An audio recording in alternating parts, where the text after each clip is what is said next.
All right, do you have the page up? Yeah. I can see it.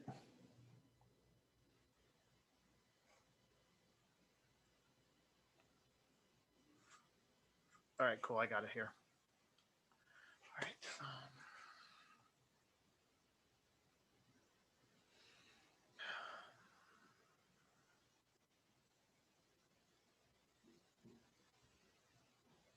Okay. All right, let's do this. Okay, let's do it. We're already doing it. We're already live on. We're already live on YouTube. It's all automatic. Oh my gosh. Get it, Eric. Get it. Get it, Eric. Get it. Okay, it says it's starting. There we go. Boom. And now we're live on Facebook, Instagram. Well, actually, no, I'm always behind on Instagram. Poor Instagram never gets any love anymore, Eric. Yeah, I don't know. You were on Instagram yesterday, weren't you? And I'm on everything all the time. But today, man, we're live here, Eric. Good morning. How are you doing? We are supposed to have Annie here, but she is not here this morning. We might have her back tomorrow. We'll see what happens. But Eric, what day is it? All right, it is National Punctuation Day. Period. Come on. Natural what? Yeah, see, you weren't even listening. National Punctuation Day. Oh, what do you mean, puns or punctuation? No, punctuation, like the actual like exclamation point, question mark, clear, period. We could actually do some puns today. I don't know about punctuation. I'm not good at that. I'm like, I just start putting commas and periods in places where I'm just like, man, this looks like a good spot. It was a weekday. I got what I can only work with what they give me here. Okay, no worries, man. Yesterday, there was a couple things going on, and as far as the day was going, but today seems a little bit like a learning experience. So maybe today I will take that opportunity and learn punctuation, and also throw in puns at the same time. There you go. Go for it. Do it. Yeah, so Eric, we are gearing up for a lot of cool things. I mean, as you guys saw on the morning post, we want to talk about a couple of things that are happening locally here. Weather is being one of them. I mean, we have had nothing but the best weather ever, and I'm kind of like really excited about what is actually to come. I mean, it's fall weather already, Eric. Yesterday was yesterday the first day of fall or the day before? I think it was the day before. Hmm. Yep. And then it got warm. I don't know. We had 2 really great days of rain and cold. It was like, it's fall. And then it changed its mind. Then it changed its mind. You know, that's kind of crazy. You know what's kind of funny right now, Eric? I'm on my on the website right now, and I changed the VPN on the screen. It says that I was now picking up out of Colorado. So right now it's showing me Blake scattered clouds, and I'm like, wow, is it 65 degrees right now in Prescott, Arizona? Not yet. It's coming though. Yeah. So, anyways, if you guys go to the website, you'll be able to find out your local current weather. So, if you actually press the little icon that shows your location, it will tell you exactly where you're at. Interesting. We may have to fix that. Yeah, most definitely. It might have to go ahead and be a little bit more. Well, I guess it would be user friendly. So, if you were to want to know about what's happening in Prescott, Arizona, we could definitely post that as well. But Exactly. Exactly. yeah, so the weather is just phenomenal. You know, yesterday afternoon was a nice, like calm, relaxed day. I mean, the weather, once again, the temperature is just like perfect. In the morning, it's crisp. It's like the mornings where you just like wake up and you're just like you really want to have that cup of coffee and a little bit of crispness, and then also watch the steam come out of the coffee. That's the best ever. That's what I like. Nice. Nice. I love it. And look at Eric, I finally got my haircut. Hey, look at that. And okay, so we're back to concerts. You going tonight? It's Candace Divine. That's a big order. Okay, so one of the things that have been happening, we actually have had one of the organizers for the movie nights, and Friday nights also the last night for the movies. So she Yeah. was you gonna show up? And she came here because Desert Rose decided to donate a raffle prize for the movies, and so she was like, "Are you gonna go?" And I was like, "Ah." The crazy part about it is that we are trying to finish some things, so we are dedicated to working rather than having some pleasure. And I mean, it's hard to say that, but you know what? I feel like I'm working towards uh taking a break. Yesterday I completely just shut down. I was like, I'm done. I can't do nothing. Well, there's plenty to do going around, and everybody's preparing for their hey. It's going to get cold, so all the outdoor activities are wrapping up. So go enjoy them while you can. Exactly. So that brings up what's happening for Monday. We are doing the White Spar Farmers Market, where we're going to have artisans. We're going to have products that people are baking. We have the dog biscuit one, and that's a huge hit for a lot of locals because they want to know what they're feeding the dog, just like everybody else wants to know what they're feeding themselves. So that's a cool little like ordeal for Monday nights. We're going to have food there as well, so you guys will be able to go ahead and have food. And we're trying our hardest to kind of like do it once a month. If it starts getting cold, we'll end up trying to find um, a local indoor venue or do it on a Saturday or Sunday or something like that, where you guys can show up in the middle of the day.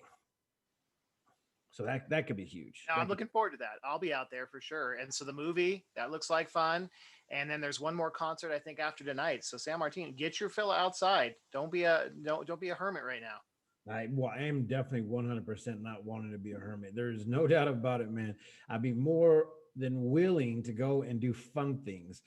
I mean, don't get me wrong. I think remodeling and doing the honeydews is the best thing ever. I really love being a participant of that and getting things done so we could go ahead and have a little bit of a relaxed time until the next big remodel.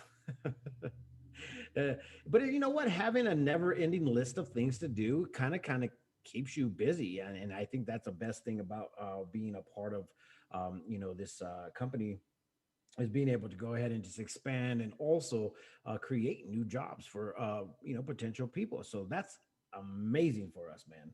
I really appreciate stuff like that. It really makes fun. So let's get into a little bit of the news. Yesterday, we were ended up not yesterday, but the day before, we Heidi Doms from Prescott Valley. There's the information officer out there in Prescott Valley was saying that the Glassford Hills Summit Trail will be closed. So, just so that you guys know, we got to do a little bit of news out here. So here's my news report for the day. Go, San Martin's Corner. Oh, we'll go like this. So, anyways, Glassford Hill Summit Trail will be closed starting at 8 p.m. on Monday, September 28th, which is next week, guys, and through Tuesday, September 29th, due to high volume of construction traffic and equipment as the base for a new concrete water storage tank is constructed. The trail will reopen on Wednesday, September 30th. Pedestrians and hikers are asked to adjust their trail usage around these dates and times. So, if you guys love to go ahead and do that trail walk, be advised for that. Tell your friends, tell everybody, and guess what? You can go to the Prescott Times and find that out, and you can share it because you guys have a link to share. So this is huge, guys. This is a big deal with that water tank up there. I guess water is a big issue. I mean, Eric, you shared something yesterday. Let's talk a little bit about the water that the Sedona. I guess it's what's it called? Central Arizona Water. Um, It's water. got preservation committee or something. Don't have the website up in front of me. You caught me off guard this time. CAWP, I think it's called. And the reason Yes. we were discussing yesterday, there was an actual article that came out of Sedona talking about our water and what was happening with it or what is going on with it. But we've had both mayors on, Pro Tem Mayor Billy Orr and also Greg Magarelli, and also Mayor Kell on, and they talked about how water is actually still good to go for the area. So, these questions right here are something that we kind of like always like expect that the experts will be able to go ahead and give us the answer whenever we need it. So this is, a question that everybody always asks. Where's the water? And we had a really, really dry summer this year. The monsoons did not bring the anticipated rain that it ideally does every year. And I was expecting that August would be the time when the water will start pouring, but we didn't get anything, It Eric. was really dry this year. Yeah. Exactly. So And that's so a it's that's actually it's called Citizens Water Advocacy Group, and they're the ones that got published in Sedona, which I thought was weird, right? And so that's what we were looking at. And there's some kind of meeting in Chino Valley that they're discussing water today, but they had a chart posted in the paper in Sedona that showed basically our water supply, and it did the chart didn't look good, San Martin. and why didn't the chart look good, Eric? I mean, just out of curiosity for the watchers and the people that are going to be watching this, what Yeah, was I'm on the wrong computer, so I can't share it. So I'm sharing it here. If can you see it? No. yeah, kind of sort of it's out. Anyway, there's a chart, and the chart basically is showing from 1985, where we had a net zero of what it is annual overdraft, to today, or 2018, it shows 350,000 acre feet of down draw, which that's a lot of water. Yeah, it You, is a do lot of. can you pull up that article and just share it or no? Let me. I think I could go ahead and go. When we get going on conversations, man, we I'm like, oh yeah, I'll be able to find it. Then I'm like scrolling It's 20. way up there. Here, I'll paste it to you real quick. But anyway, it was concerning that it was in listed in Sedona and not here, right? When it's talking about here. I just sent it to you. Okay, let me go ahead and I'll post it up, guys, and then we'll go ahead and just show the deal. I mean, this is a big topic. I mean, everybody's moving to the area thinking, oh, water, water, water, water. If water's plentiful, then there should be nothing to be worried about, right, Eric? I mean, is that's the overall deal with water rights and or even just water in general? That this is something that we need to go ahead and focus on because if we keep on building and there's no water to be given, or we keep on just like going backwards rather than forwards, then there's an issue. So this is the graph that you were talking about, Eric. This is the average annual overdraft, 1985 through 1995. Um, it was a 2,600 acre foot as of then. And I mean, just to look at this, it's kind of crazy, or just the thought of this. Yeah, it is crazy. And so, I mean, San Martin, everybody keeps telling us that we're fine on water, but growing up in Arizona, I don't think they've ever told us we were fine on water. We were talking about that yesterday. That I don't know. I'm having a hard time believing it. I mean, 20 years of teaching us in school, save and conserve water. Arizona's a desert. Arizona doesn't have enough water. And now all of a sudden we're like, yeah, it's got plenty of water. I don't know. I kind of believe the graph until somebody wants to prove me wrong. Well, okay. So what I've known about this organization is that it's always like what do you call it? An actual like what if. As far as factual, I would love to go ahead and know the same facts, but let me go ahead and read you what this deal was. You could go ahead and get the data source at new.azwater.gov/AMA/AMA data. So let me go ahead and I'll just copy that for you guys, so you guys can go ahead and do what do you call it? Oh, it's actually a picture. CWAG President Gary Beverly will host a Zoom webinar and moderate the question and answer session that follows the presentation. The webinar will also be recorded and posted to CWAG's video archive webpage to public viewing on demand. Dr. Wolf was founding member of CWAG and is currently chair of CWAG's education committee. He was a former chairman of the Verde Watershed Association, also served as a chairman to the Verde River Basin Partnership Technical Advisory Group. CWAG is a local citizen group advocating for the sustainable water future for Prescott and Central Yavapai County for the protection of the Upper Verde River. For more information, you could go to the CWAG az.org, or you can go to the Facebook page. But yeah, this is one of those things where you're just like, whoa, what is really going on? So this is the top headline. It says the groundwater serving Prescott region residents is receding at an unsustainable rate. We will take the actions necessary to reduce groundwater loss. Will we take the actions? It's actually a question. I don't know. Maybe they misplaced the Yeah, punctuation. punctuation day, right? Yeah.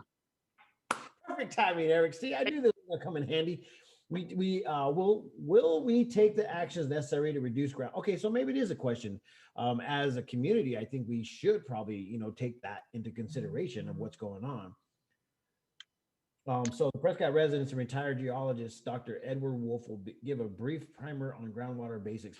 Maybe we could go ahead and get a hold of him and see if he will come online and I talk think about. that would be great because I think people want to know. And Annie commented on here, it takes 100 years for the surface water, the rain, to filter down into the aquifer. So that's a long time. Wow, that is a long time. The filtration system is pretty indeed. You know what I really want to know, Eric, is that our reprocessed water. I would love to know how much of that water is reprocessed. I know that they had a percentage rate of how much water was reprocessed and how much water was put just thrown back into the system where it would do that trickle down into the water table. I don't know. I mean, obviously, I'm not that knowledgeable about how that works out, but they were talking about it and on how much water goes back, how much water gets purposed, and then how much water they just basically dispose of back into our system. Where I think what ends up happening, I don't know if you've seen those fields out there that there's like 4 or 5 little like quarter acre and it has it has like felt like over the thing and then water sits in there and then eventually every once in a while the water just starts trickling down in it. I don't know if that's the filtration system that they talk about and how much water gets put back into our aquifers without it being reprocessed. I don't know. It's a great question. I I mean, think it all gets reprocessed. They did a special on this. I can't remember if our city did or if I saw it somewhere else, but most of it gets reprocessed and stuck back in the aquifer. and that right there, it's a big deal. We really would love to go ahead and know more about it. So maybe we will get a hold of Mr. Dr. Wolf and find out a little bit about what is actually out there. I'll go ahead and inquire, see if we could go ahead and talk with them about it. This could be a great subject because inquiring minds want to know, and especially if you're coming to Prescott, Arizona, and you're thinking that water is plentiful here, we should definitely 100% question that. But once again, our leaders have said there's plenty of water, plenty of water. I I don't know. You've heard that?